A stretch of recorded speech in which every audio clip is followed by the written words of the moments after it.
Welcome to Excellence Academy, your go-to platform for competitive exam preparations. ഇന്ന് നമുക്കൊരു special guest ആണുള്ളത്.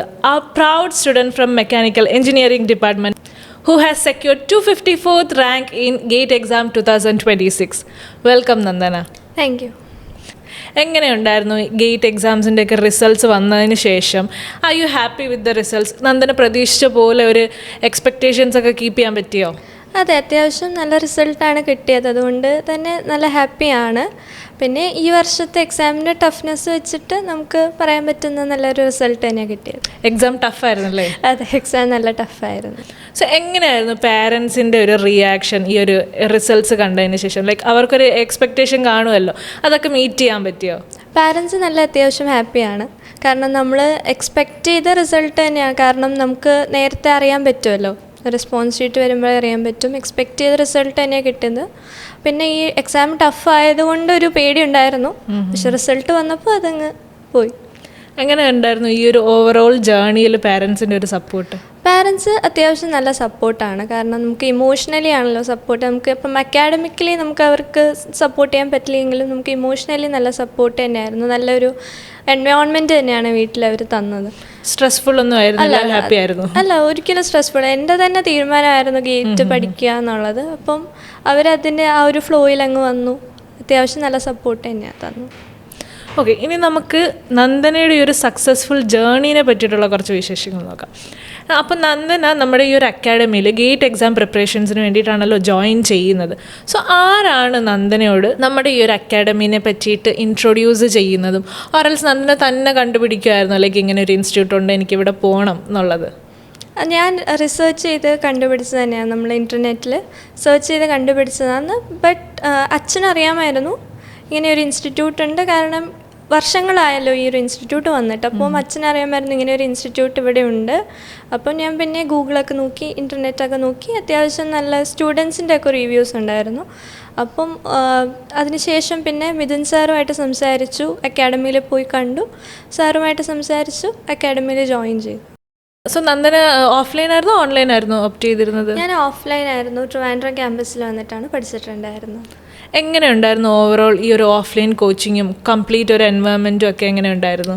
Offline coaching നല്ലതായിരുന്നു. കാരണം അത്യാവശ്യം ടെസ്റ്റിംഗ് എൻവയോൺമെൻറ്റ് ആയിരുന്നു. നമ്മൾ ഗേറ്റ് എക്സാംസ് എഴുതുന്ന അതേ രീതിയിൽ തന്നെയാണ് നമ്മൾ സെൻറ്ററിൽ പോയിട്ട് എക്സാം എഴുതുക. വീക്ക്ലി എക്സാംസ് ഉണ്ടായിരുന്നു. അപ്പം വീക്ക്ലി ഈ പറയുന്ന പോലെ സബ്ജക്റ്റ് വൈസ് ആയാലും ടോപ്പിക് വൈസ് ആയാലും ടെസ്റ്റ് ആയിരുന്നു. അപ്പം നമുക്ക് ടൈം കൺസ്ട്രെയിൻറ്റ് വെച്ചിട്ട് വിർച്വൽ കാൽക്കുലേറ്ററൊക്കെ വെച്ചിട്ട് നമ്മൾ ഗേറ്റ് എക്സാമിൻ്റെ അതേ രീതിയിൽ തന്നെയാണ് ടെസ്റ്റ് ചെയ്തത്. അപ്പം അത് അത്യാവശ്യം നല്ല എക്സ്പീരിയൻസ് ആയിരുന്നു. അത് കഴിഞ്ഞ് ടെസ്റ്റ് കഴിഞ്ഞിട്ട് നമ്മൾ റിസൾട്ട്സ് അനാലിസിസ് ചെയ്യും. അത് കഴിഞ്ഞ് നമ്മൾ എക്സാം ക്വസ്റ്റ്യൻസ് ഡിസ്കസ് ചെയ്യുന്ന ഒരു സെഷൻ ഉണ്ടായിരുന്നു. അത് അത്യാവശ്യം നല്ല ഹെൽപ്ഫുള്ളാണ്. നമുക്ക് എന്ത് ഡൗട്ട് ഉണ്ടെങ്കിലും ഇൻട്രാക്ട് ചെയ്യാം, ചോദിക്കാൻ പറ്റും സാറിനോട്. സാർ അത് നമുക്ക് പറഞ്ഞു തരും. സോ ഒബ്വിയസ്ലി ഇതൊരു ഭയങ്കര ഹെക്റ്റിക് ആയിട്ടുള്ളൊരു വേ ഓഫ് സ്റ്റഡീസ്, പിന്നെ കുറേ ബ്രെയിൻ സ്റ്റോമിങ് അങ്ങനെയൊക്കെ കുറേ ഉണ്ടല്ലോ. അപ്പം നമുക്ക് എപ്പോഴും ഒരു ഇമോഷണൽ സപ്പോർട്ടും ഒക്കെ വേണം. അപ്പോൾ എങ്ങനെ ഉണ്ടായിരുന്നു ഫാക്കൽറ്റിയുടെ ഒരു ഓവറോൾ സപ്പോർട്ട്? ലൈക്ക് നിങ്ങൾക്ക് എന്ത് പ്രശ്നം വന്നാലും അത് അപ്പം തന്നെ സോൾവ് ചെയ്ത് തരുമായിരുന്നോ? കുറച്ച് പ്രഷറൈസിങ് ആയിരുന്നോ? ഓർ ലൈക്ക് എല്ലാവരും നല്ല ഫ്രണ്ട്ലി ആയിരുന്നോ? അല്ലല്ല, എല്ലാവരും നല്ല ഫ്രണ്ട്ലി ആയിട്ട് തന്നെയാണ് നിന്നിരുന്നത്. നമുക്ക് ഇപ്പം ഓൺലൈൻ പ്ലസ് ഓഫ്ലൈൻ ആണ് നമ്മുടെ സെഷൻസ് വരുന്നത്. അപ്പം നമുക്ക് ഓൺലൈൻ ആകുമ്പോൾ നമ്മൾ വീട്ടിലിരിക്കുമ്പോഴും നമുക്ക് ഡൗട്ട് വരും നമ്മൾ പ്രിപ്പയർ ചെയ്യുന്ന സമയത്ത്. അപ്പം നമുക്ക് വിളിക്കാനോ മെസ്സേജ് അയക്കാനോ പറ്റും. എപ്പോഴും അവൈലബിൾ ആയിരുന്നു. നമുക്ക് ഡൗട്ട്സൊക്കെ ചോദിച്ചു കഴിഞ്ഞാൽ അപ്പം തന്നെ ക്ലാരിഫൈ ചെയ്യുന്ന രീതിയിൽ തന്നെയായിരുന്നു. അപ്പോൾ you are happy with the whole classes അല്ലേ? സോ നന്ദന ഇവിടെ ജോയിൻ ചെയ്തപ്പോൾ തൊട്ട് ഇപ്പോൾ ഈ നിൽക്കുന്ന ഒരു സ്റ്റേജ് വരെ ഒരു വലിയ ട്രാൻസ്ഫോർമേഷൻ ആയിരുന്നല്ലോ. ലൈക്ക് അതിൽ നന്ദനയുടെ ഹാർഡ് വർക്ക് ഉണ്ട്, ഇവിടുത്തെ ഫാക്കൽറ്റീസിൻ്റെ സപ്പോർട്ടുണ്ട്, ഓൾസോ പാരൻസിൻ്റെ ഇമോഷണൽ സപ്പോർട്ടും ഉണ്ട്. ഇതെല്ലാം ഇൻക്ലൂഡ് ചെയ്തിട്ടുള്ള ഒരു ജേർണി ആയിരുന്നല്ലേ ഇത്. അപ്പോൾ ഈ ഒരു സക്സസ്ഫുൾ ജേർണി ഫോളോ ചെയ്യാൻ വേണ്ടിയിട്ട് എന്തെങ്കിലും ഒരു സിസ്റ്റമാറ്റിക് വേ ഫോളോ ചെയ്തിട്ടുണ്ടായിരുന്നോ? ലൈക്ക് കുറച്ച് നേരം രാവിലെ നേരത്തെ എണീറ്റിട്ട് ഇത്ര ടൈം അക്കാഡമിക്സിന് വേണ്ടിയിട്ട് മാറ്റി വെക്കുന്നു, പിന്നെ എൻ്റർടൈൻമെൻറ്റ്സിന് വേണ്ടിയിട്ട് മാറ്റി വെക്കുന്നു, അങ്ങനെ എന്തെങ്കിലും ഒരു സിസ്റ്റമാറ്റിക് വേ? അതെ, ബി.ടെക് കഴിഞ്ഞിട്ട് ഞാൻ 2025 പാസ് ഔട്ടാണ്. അപ്പം ബി.ടെക് ചെയ്തത് വേറെ ഒരു സ്ഥലത്താണ്, കോട്ടയത്താണ് ചെയ്തത്. അപ്പം അത് കഴിഞ്ഞിട്ട് വീട്ടിൽ ഞാൻ നിന്നിട്ടില്ല. ഹോസ്റ്റൽ ലൈഫായിരുന്നു എൻ്റെ. അപ്പോൾ നമുക്കറിയാലോ ഹോസ്റ്റൽ ലൈഫ് എന്ന് പറയുമ്പോൾ നമ്മൾ അത്ര സിസ്റ്റമാറ്റിക് അല്ല. നമ്മുടെ ഇഷ്ടത്തിന് നമ്മൾ പിന്നെ എക്സാംസ് വരുമ്പോൾ പഠിക്കുന്നു, അങ്ങനെ തന്നെയാണ്. അപ്പം നമ്മൾ പിന്നെ ഗേറ്റിലേക്ക് വരുമ്പോൾ കുറച്ചുകൂടെ സീരിയസ് ആവണം. നന്നായിട്ട് പഠിക്കണം. കാരണം നമുക്ക് കോർ സബ്ജക്റ്റ് തന്നെ നമ്മൾ ഡെപ്തിലാണ് ചോദിക്കുന്നത്. അപ്പോൾ നമ്മൾ അത്യാവശ്യം നല്ല കോളേജിൽ പഠിക്കുന്ന രീതിയിലല്ലാതെ അത്യാവശ്യം നല്ല ഡെപ്തിൽ തന്നെ പഠിക്കേണ്ട ഒരു ആവശ്യമുണ്ട്. അപ്പം വന്ന സമയത്ത് കുറച്ച് ബുദ്ധിമുട്ടായിരുന്നു, കാരണം പ്രിപ്പറേഷൻ തുടങ്ങിയ സമയത്ത്. പക്ഷേ അത് കഴിഞ്ഞ് ആ ഒരു ഫ്ലോയിൽ വന്നതിന് ശേഷം അത്യാവശ്യം സിസ്റ്റമാറ്റിക് ആയിട്ട് തന്നെയാണ് പോയത്. ഞാൻ ശരിക്കും പറഞ്ഞാൽ ഞാൻ നൈറ്റ് പഠിക്കുന്നതാണ്, രാവിലെ അത്ര എഴുന്നേറ്റ് പഠിക്കുന്ന ശീലമില്ല. അപ്പോൾ നൈറ്റ് പഠിക്കും, രാവിലെ കുറച്ചൊരു 6:30, 7 എഴുന്നേറ്റ് രാവിലെ ചെയ്യുന്നത് മെയിൻലി നമ്മൾ ടെക്നിക്കൽ അല്ലാതെ നമുക്ക് ഗേറ്റിന് ഇതുണ്ട്, ആപ്റ്റിറ്റ്യൂഡ് ആൻഡ് മാത്സ് ഉണ്ട്. അത് രണ്ടുമാണ് രാവിലത്തെ ഒരു സെഷൻ. കാരണം നമ്മൾ ഫ്രഷ് ആയിട്ടിരിക്കുമ്പോൾ നമുക്ക് ക്വസ്റ്റ്യൻസ് കൂടുതൽ ചെയ്യാൻ പറ്റും. അതാണ് രാവിലത്തെ ഒരു സെഷനിൽ പഠിക്കുന്നത്. അത് കഴിഞ്ഞിട്ട് പിന്നെയാണ് ഒരു ബ്രേക്ക്ഫാസ്റ്റൊക്കെ കഴിച്ച് അത് കഴിഞ്ഞിട്ടാണ് നമ്മൾ കോറിലേക്ക് പോകുന്നത്. കോറെന്ന് പറയുമ്പോൾ ഡെപ്തിൽ തന്നെ പഠിക്കണം, കോറിലെ കോൺസെപ്റ്റ് റിവൈസ് ചെയ്യുക, ഡൗട്ട്സ് ഉള്ള ക്വസ്റ്റ്യൻസ് ചെയ്ത് നോക്കുക, അത് തന്നെയാണ് ചെയ്യുന്നത്. പിന്നെ എൻ്റർടൈൻമെൻറ്റ് എന്ന് പറയാൻ അത്യാവശ്യം നല്ല സീരീസും സിനിമയൊക്കെ കാണുന്ന ആളാണ് ഞാൻ. അപ്പോൾ അത്യാവശ്യം അതുണ്ടായിരുന്നു.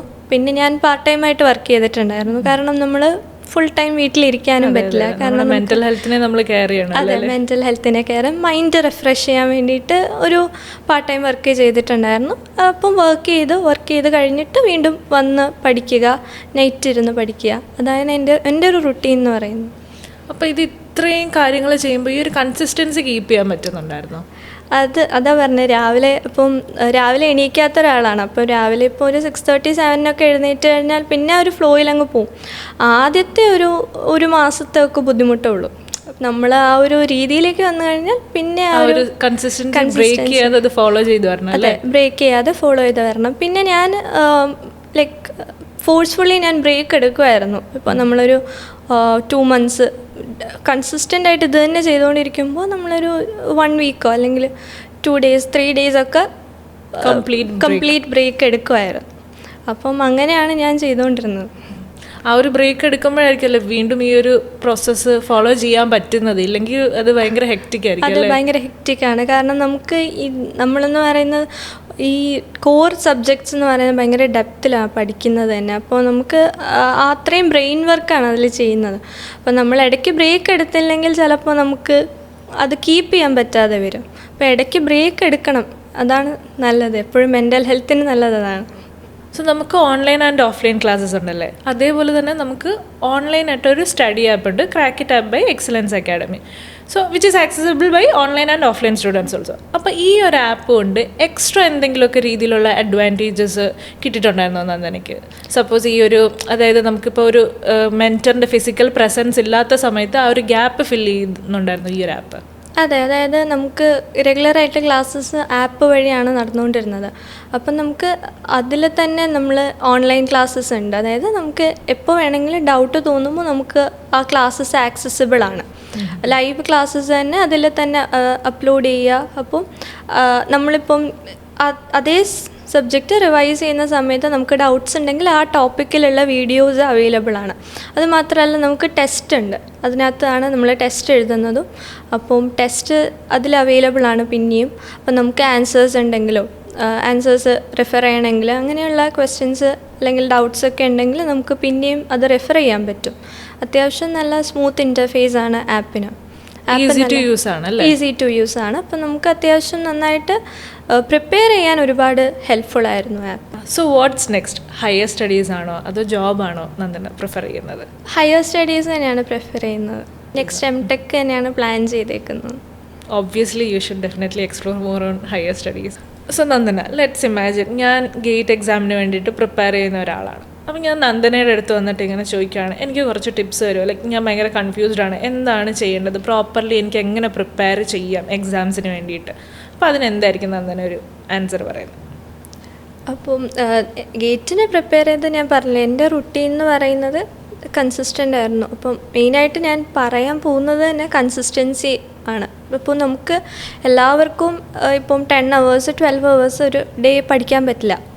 അപ്പം എല്ലാ ദിവസവും എല്ലാവർക്കും പഠിക്കാൻ പറ്റില്ല. പക്ഷേ നമ്മൾ പഠിക്കുന്ന സമയത്തൊരു 3 hours 4 hours ഒക്കെ പഠിച്ചാലും മതി. ആ പഠിക്കുന്ന സമയത്ത് നമ്മൾ കറക്റ്റായിട്ട് എന്താ പഠിക്കുന്നതെന്നുള്ളത് എഴുതി വെക്കുക. വീക്ക്ലി നമ്മൾ എന്തൊക്കെയാണ് ചെയ്യാൻ പോകുന്നത്, എന്തൊക്കെ നെക്സ്റ്റ് വീക്ക് ചെയ്യും എന്നുള്ളത് മന്ത്ലി ടാർഗറ്റ് പോലെയൊക്കെ കീപ്പ് ചെയ്തു പോവുക. അപ്പോൾ അത് നമുക്ക് മൈൽ സ്റ്റോൺസ് പോലെ നമുക്ക് ഇത്ര സബ്ജക്ട്സ് നമ്മൾ ക്ലിയർ ചെയ്തു, നെക്സ്റ്റ് ഇത്ര സബ്ജക്ട്സ് ക്ലിയർ ചെയ്യാനുണ്ട് എന്നൊക്കെ പറഞ്ഞ രീതിയിൽ മൈൽ സ്റ്റോൺസ് കീപ്പ് ചെയ്യുക, ട്രാക്ക് ചെയ്ത് പോവുക. ഇതൊക്കെയാണ് ഞാൻ പറയുന്നത്. കൺസിസ്റ്റൻ്റ് ആയിട്ട് വർക്ക് ചെയ്യുക. നമുക്കിപ്പം 2 ദിവസം പഠിച്ചിട്ട് 2 ദിവസം ബ്രേക്ക് എടുക്കാം, അങ്ങനെയല്ല. ഇപ്പോൾ പഠിക്കുന്ന സമയത്ത് കുറച്ച് പഠിച്ചാലും മതി. പഠിക്കുന്നത് നന്നായിട്ട് പഠിക്കുക, ബാക്കി കൺസിസ്റ്റൻ്റ് ആയിട്ട് വർക്ക് ചെയ്യുക എന്നുള്ളത്. പ്രോപ്പർലി ഒരു ചാർട്ടൊക്കെ പ്രിപ്പയർ ചെയ്ത് എന്താ ചെയ്യേണ്ടതെന്ന് ഓൾറെഡി നമ്മൾ. അതെ, കാരണം നമുക്ക് ഒരുപാട് വാസ്റ്റ് സിലബസാണ്, ഒരുപാട് കവർ ചെയ്യാനുണ്ട്. നമ്മൾ എഴുതി വെക്കുന്ന അല്ലെങ്കിൽ നമ്മൾ വിചാരിച്ച് വെക്കുന്ന നമ്മൾ ടൈം ടേബിൾ കീപ്പ് ചെയ്ത് വെക്കുന്നതാണ് എപ്പോഴും നല്ലത്. കാരണം ഇല്ലെങ്കിൽ നമുക്കത് സിലബസ് കവറേജ് തന്നെ ബുദ്ധിമുട്ടായിട്ട് തോന്നും. എന്തൊക്കെ കവർ ചെയ്തു എന്ന് നമുക്ക് തന്നെ ഒരു ഐഡിയ നമുക്ക് തന്നെ ഒരു, കാരണം നമ്മളിപ്പം ഈ പറയുന്ന പോലെ 4 വർഷം ബിടെക് പഠിക്കുന്നതാണ് നമ്മൾ ഈ ഗേറ്റിന് എഴുതുന്നത്. അപ്പം 4 വർഷത്തെ സിലബസ് മറന്ന് പറയുമ്പോൾ അത്രയും വലിയ സിലബസാണ്. അപ്പം നമ്മൾ ആദ്യമേ പഠിക്കുന്നത് ചിലപ്പോൾ നമുക്ക് കുറച്ചൊരു 2 മാസം കഴിയുമ്പോൾ നമുക്ക് ഓർമ്മ ഉണ്ടാവില്ല. അപ്പം നമ്മളത് കവർ ചെയ്തില്ല എന്ന് നമ്മൾ വിചാരിക്കും, പിന്നെയും നമ്മുടെ ടൈം പോവും. അപ്പം നമ്മളത് എഴുതി വെക്കുക, നമ്മൾ ചെറിയ ഷോർട്ട് നോട്ട്സ് പ്രിപ്പയർ ചെയ്യുക, എപ്പോഴും ഷോർട്ട് നോട്ട്സ് കീപ്പ് ചെയ്യുക എന്നുള്ളത്. അതിപ്പം നമ്മൾ അക്കാഡമിയിൽ നിന്നിപ്പം സാറ് പറഞ്ഞതായാലും എപ്പോഴും ഷോർട്ട് നോട്ട്സാണ് നമുക്ക് യൂസ്ഫുള്ളാണ്. നമ്മളൊരു ഡിസംബറൊക്കെ ആകുമ്പോൾ സിലബസ് കംപ്ലീറ്റ് ചെയ്ത് കഴിഞ്ഞാൽ പിന്നെ നമ്മൾ റിവൈസ് ചെയ്യേണ്ടത് ഈ ഷോർട്ട് നോട്ട്സാണ്. കാരണം പിന്നെ നമ്മൾ ടെക്സ്റ്റ് ബുക്ക് വായിച്ചിട്ടോ അല്ലെങ്കിൽ പിന്നെ നമ്മൾ നോട്ട്സ് തന്നെ റിഫർ ചെയ്തിട്ടോ നമുക്ക് പിന്നെയും നമ്മളത് ടൈം ഭയങ്കര കൺസ്ട്രെയിൻറ്റ്. അപ്പോൾ നമ്മൾ ഷോർട്ട് നോട്ട്സ് റെഫർ ചെയ്യുക. ഷോർട്ട് നോട്ട്സ് എപ്പോഴും പഠിക്കുന്ന സമയത്ത് തന്നെ ഷോർട്ട് നോട്ട്സ് എഴുതി വെക്കുക, ഇക്വേഷൻസ് എഴുതി വെക്കുക. പിന്നെ നമ്മൾ റിവൈസ് ചെയ്യുന്ന സമയത്ത് ഷോർട്ട് നോട്ട്സ് റിവൈസ് ചെയ്യുക. അങ്ങനെ തന്നെ പോയാൽ നല്ലതായിരിക്കും. 2027 ഗേറ്റ് എക്സാമിന് വേണ്ടിയിട്ട് പ്രിപ്പയർ ചെയ്യുന്ന നന്ദനയുടെ ജൂനിയേഴ്സിനോട് നന്ദനയ്ക്ക് എന്താണ് പറയാനുള്ളത്? ജൂനിയേഴ്സിനോട് പറയാനുള്ളത്, എക്സലൻസ് അക്കാഡമി എന്ന് പറയുന്നതൊരു നല്ലൊരു ചോയ്സാണ്. ഇപ്പം സെൽഫായിട്ട് പ്രിപ്പയർ ചെയ്യുന്നവരാണെങ്കിൽ കൂടി നമുക്ക് ഡൗട്ട്സ് ഉണ്ടാകുമ്പോൾ നമുക്ക് ക്ലിയർ ചെയ്യാൻ മെൻറ്റേഴ്സ് ഉണ്ടാവുന്നത് എപ്പോഴും നല്ലതാണ്. അപ്പോൾ നമ്മൾ കോച്ചിങ് എടുത്താലും നമ്മൾ സെൽഫായിട്ട് പ്രിപ്പയർ ചെയ്യണം. അപ്പോൾ എപ്പോഴും ഒരു മെൻറ്റർ കൂടെ ഉള്ളതെന്ന് പറയുന്നത് നമുക്ക് തന്നെ ഒരു ഇമോഷണലി നമുക്ക് ഇങ്ങനെ ഒരാളുണ്ട് അല്ലെങ്കിൽ ഇങ്ങനെ ഫാക്കൽറ്റീസ് ഉണ്ട്, നമുക്ക് ചോദിക്കാൻ പറ്റും. കോൺസ്റ്റൻറ്റ് സപ്പോർട്ട് ഉണ്ട്. ഡൗട്ട്സ് ഉണ്ടെങ്കിൽ അങ്ങനെ ക്ലിയർ ചെയ്യാൻ പറ്റും എന്നുള്ളൊരു ഉറപ്പുണ്ട്. അപ്പോൾ അങ്ങനെ നോക്കുന്നവരാണെങ്കിൽ എപ്പോഴും എക്സലൻസ് അക്കാഡമി എന്ന് പറയുന്നത് ബെസ്റ്റ് ചോയ്സാണ്. ഓഫ്ലൈനും ഉണ്ട്, ഓൺലൈനും ഉണ്ട്. ഓൺലൈനും നല്ല സപ്പോർട്ടാണ്, എപ്പോഴും അവൈലബിൾ ആയിട്ടുള്ള ഫാക്കൽറ്റീസാണ്. ഓഫ്ലൈൻ ആയാലും നല്ല സപ്പോർട്ടീവാണ്. സോ ഹയർ സ്റ്റഡീസാണ് നന്ദന നോക്കുന്നതെങ്കിൽ നമുക്ക് ജോബ് സെക്ടേഴ്സിൽ ഒരുപാട് ഓപ്പർച്യൂണിറ്റീസ് വരുന്നുണ്ട്. ലൈക്ക് PSU സെക്ടേഴ്സിൻ്റെ അണ്ടറിൽ തന്നെ നമുക്ക് ISRO, BEL അങ്ങനെ ഒരുപാട് ജോബ് ഓപ്പർച്യൂണിറ്റീസ് നമുക്ക് വരാറുണ്ട്. അപ്പോൾ ആ ഓരോ നോട്ടിഫിക്കേഷൻസ് നമ്മൾ നന്ദനെ അപ്ഡേറ്റ് ചെയ്യുന്നതായിരിക്കും. നന്ദനയ്ക്ക് വേണ്ട എല്ലാ സപ്പോർട്ടും കരിയർ ഗൈഡൻസും ഒക്കെ നമ്മുടെ സൈഡിൽ നിന്ന് എപ്പോഴും ഉണ്ടാവും. നന്ദന ഒരു പൊസിഷനിൽ എത്തുന്നത് വരെ നമ്മുടെ സൈഡിൽ നിന്നുള്ള സപ്പോർട്ട് എപ്പോഴും കാണും നന്ദനയോടൊപ്പം. Thank you. സോ നമ്മുടെ നന്ദനയ്ക്ക് ഒരു ചെറിയ ഗിഫ്റ്റ് ഹാമ്പർ ഉണ്ട്. സോ അത് തരാൻ വേണ്ടിയിട്ട് നമുക്ക് നമ്മുടെ മിഥുൻ സാറിനെ തന്നെ വിളിക്കാം.